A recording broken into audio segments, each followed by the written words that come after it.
Chapter 1. What the State is Not.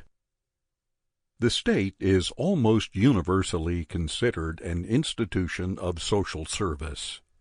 Some theorists venerate the state as the apotheosis of society.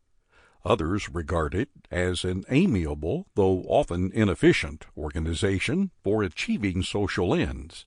But almost all regard it as a necessary means for achieving the goals of mankind, a means to be ranged against the private sector, and often winning in this competition of resources. With the rise of democracy, the identification of the state with society has been redoubled, until it is common to hear sentiments expressed which violate virtually every tenet of reason and common sense, such as, "We are the government." The useful collective term "we" has enabled an ideological camouflage to be thrown over the reality of political life. If we are the government, then anything a government does to an individual is not only just and untyrannical, but also voluntary on the part of the individual concerned. If the government has incurred a huge public debt, which must be paid by taxing one group for the benefit of another, this reality of burden is obscured by saying that we owe it to ourselves. If the government conscripts a man or throws him into jail for dissented opinion, then he is doing it to himself, and therefore nothing untoward has occurred. Under this reasoning, any Jews murdered by the Nazi government were not murdered.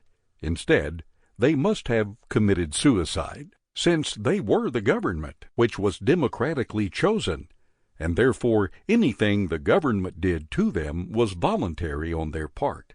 One would not think it necessary to belabor this point, and yet the overwhelming bulk of the people hold this fallacy to a greater or lesser degree. We must, therefore, emphasize that we are not the government. The government is not us. The government does not in any accurate sense represent the majority of the people.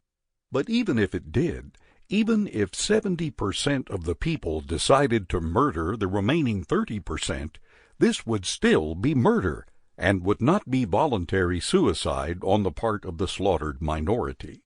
No organist metaphor, no irrelevant bromide that we are all part of one another must be permitted to obscure this basic fact.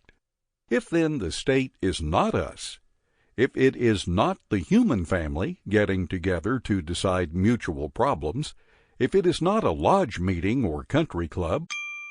Sample complete. Ready to continue?